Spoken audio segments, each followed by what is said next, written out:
दोस्तों नमस्कार। आज की इस वीडियो में मैं ब्लॉकचेन के बारे में बात करने वाला हूं कि ब्लॉकचेन क्या होता है और कैसे काम करता है। तो आइए दोस्तों शुरू करते हैं। हम ब्लॉकचेन क्या होता है। क्या आपने ब्लॉकचेन का नाम सुना है? अगर नहीं तो कोई बात नहीं, आप बिटकॉइन के बारे में तो पक्का जानते ही हैं, तो आपको ब्लॉकचेन को समझना आसान होगा। बिटकॉइन की रिकॉर्ड कीपिंग टेक्नोलॉजी को ही ब्लॉकचेन कहते हैं और ब्लॉकचेन जैसी क्रिप्टो करेंसी के अलावा बैंकिंग और इन्वेस्टिंग की दूसरी फॉर्म में रिलेट करती है। इसलिए बेहतर यही होगा कि आप इसके बारे में जान लें, तो इसलिए आपको ये वीडियो पूरा देखना होगा। तो चलिए शुरू करते हैं और सबसे पहले ब्लॉकचेन को अच्छी तरह से समझते हैं कि आखिर यह है क्या। असल में ब्लॉकचेन एक तरह का डाटाबेस होता है। और अब ये डाटाबेस क्या होता है? डाटाबेस इंफॉर्मेशन का एक कलेक्शन होता है जो कंप्यूटर सिस्टम में इलेक्ट्रॉनिकली स्टोर रहता है। इस डाटाबेस इंफॉर्मेशन और डाटा एक टेबल फॉर्मेट में सेट होते हैं ताकि किसी भी स्पेसिफिक इंफॉर्मेशन की सर्चिंग और फिल्टरिंग आसानी से की जा सके। यह तो एक स्प्रेडशीट भी टेबल फॉर्मेट में होती है, लेकिन उससे डाटाबेस इसलिए अलग होता है क्योंकि स्प्रेडशीट केवल एक पर्सन के लिए डिज़ाइन की जाती है, जबकि डाटाबेस का यूज कितने भी यूजर्स एक बार में कर सकते हैं। ब्लॉकचेन का पर्पस डिजिटल इन्फॉर्मेशन को रिकॉर्ड करना और डिस्ट्रीब्यूट करने की इन्फॉर्मेशन देता है, लेकिन एडिट करने की नहीं। ये टेक्नोलॉजी सबसे पहले 1991 में यानी कि 1991 में लॉन्च की गई थी, लेकिन ब्लॉकचेन अपनी रियल वर्ल्ड एप्लीकेशन साल 2009 में बिटकॉइन के लॉन्च के साथ ही मिली थी। आप ये भी जानते हैं कि इसे ब्लॉकचेन क्यों कहा जाता है? तो इसका रीज़न है कि ब्लॉकचेन इन्फॉर्मेशन को ग्रुप्स में कलेक्ट करता है और इन ग्रुप्स को ब्लॉक कहा जाता है। हर एक ब्लॉक में लिमिटेड स्टोरेज कैपेसिटी होती है, इसलिए जब एक ब्लॉक भर जाता है तो पहले भरे हुए ब्लॉक से दूसरा ब्लॉक जुड़ जाता है। ऐसे एक चेन बन जाती है, डाटा की चेन, और इसलिए इसे ब्लॉकचेन कहा जाता है। और अब जानते हैं कि ब्लॉकचेन एलिमेंट से जो मिलकर ब्लॉकचेन तैयार करते हैं, और साथ में इस ब्लॉकचेन के काम करने का तरीका भी जानते हैं। यह ब्लॉकचेन ऐसे ब्लॉक की चेन है जिसमें इंफॉर्मेशन हर ब्लॉक के पास पिछले ब्लॉक का एक क्रिप्टोग्राफिक हैश है। यह हैश हर ट्रांजैक्शन पर जनरेट होता है और लेटर्स और नंबर्स की स्ट्रिंग है। हैश ऐसा कनेक्शन है जो लेटर्स और नंबर्स के इनपुट को फिक्स्ड लेंथ के इनक्रिप्टेड आउटपुट में कन्वर्ट करता है। ये हैश केवल ट्रांजैक्शन पर डिपेंड नहीं करता, बल्कि चेन में उससे पहले बने हुए ट्रांजैक्शन हैश पर भी डिपेंड करता है।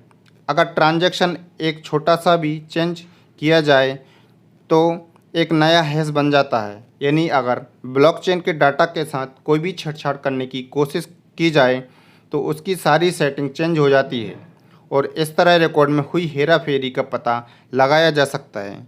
इसलिए एक सिक्योर ऑप्शन है। यह ब्लॉकचेन बहुत से कंप्यूटर्स पर स्प्रेड होती है और हर कंप्यूटर्स के पास ब्लॉकचेन की कॉपी होती है। इन कंप्यूटर्स को नोड्स कहते हैं। ये नोड्स हैश को चेक करके पता लगाने की ट्रांजैक्शन में कोई बदलाव तो नहीं हुआ है। अगर ट्रांजैक्शन को ज़्यादातर नोड्स अप्रूव कर देते हैं तो इस ट्रांजैक्शन को ब्लॉक में लिखा जाता है। यह नोड्स ब्लॉकचेन का इंफ्रास्ट्रक्चर फॉर्म करते हैं।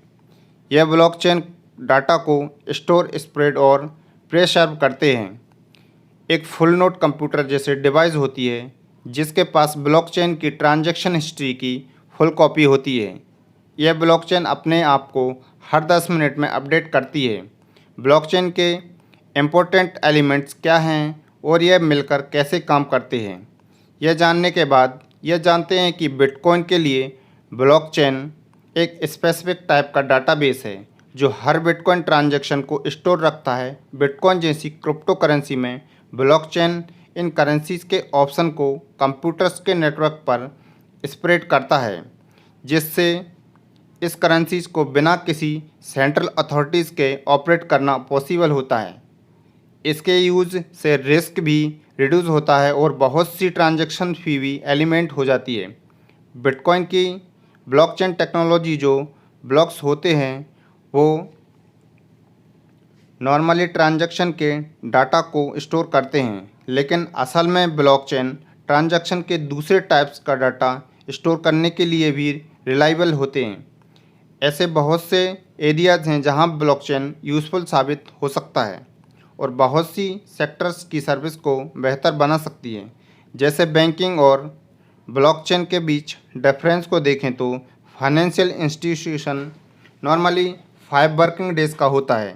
यदि आप वीक के 2 दिन अपना चेक डिपॉजिट करना चाहते हैं तो आपको इंतज़ार करना होगा, और अगर आप नॉर्मल वर्किंग डेज में भी चेक जमा कराते हैं तो आपको ट्रांजैक्शन में काफ़ी समय लग सकता है। ऐसे में बैंक में इंटीग्रिटी ब्लॉकचेन के द्वारा ऐसे ट्रांजैक्शन को 10 मिनट में पूरा किया जा सकता है। ब्लॉकचेन के द्वारा बैंक और इंस्टीट्यूशंस के बीच फंड एक्सचेंज भी आसानी से कर सकते हैं। और हेल्थ केयर सेक्टर की बात करें तो इसमें ब्लॉकचेन यूज़ करके पेशेंट के रिकॉर्ड को सिक्योरली स्टोर किया जा सकता है। इसके लिए जब मेडिकल रिकॉर्ड साइन किया जाए तो इसे ब्लॉकचेन पर लिखा जा सकता है। इसे पेशेंट को प्रूफ मिलेगा कि उनके रिकॉर्ड को चेंज नहीं किया जा सकता। इन रिकॉर्ड्स को ब्लॉकचेन पर स्टोर करके टाइम प्राइवेट की का यूज़ भी किया जा सकता है, जिससे इनकी प्राइवेसी भी बनी रहे। बैंक्स और हेल्थ केयर के अलावा ब्लॉकचेन का यूज़ सप्लाई चेन और बोटिंग सिस्टम में भी किया जा सकता है। सप्लाई चेन में सप्लायर अपने खरीदे हुए मटेरियल का रिकॉर्ड रख सकते हैं, जिससे उन प्रोडक्ट्स की ऑथेंटिसिटी को वेरीफाई किया जा सकता है। वही मॉडर्न बोटिंग सिस्टम यूज करके भी फर्जी बोटिंग को रोका जा सकता है, और ब्लॉकचेन प्रोटोकॉल से इस प्रोसेस को ट्रांसपेरेंसी भी बनाई जा सकती है। इस तरह बहुत से सेक्टर्स में ब्लॉकचेन का यूज किया जा सकता है। तो दोस्तों, ये थी ब्लॉकचेन के बारे में खास कुछ जानकारी जो आपके पास ज़रूर होना चाहिए, इसलिए इसे बाकी लोगों के साथ शेयर करना बिल्कुल ना भूलें। और यह वीडियो कैसा लगा कमेंट बॉक्स में ज़रूर लिखें, और साथ ही साथ मेरे चैनल को सब्सक्राइब करना ना भूलें।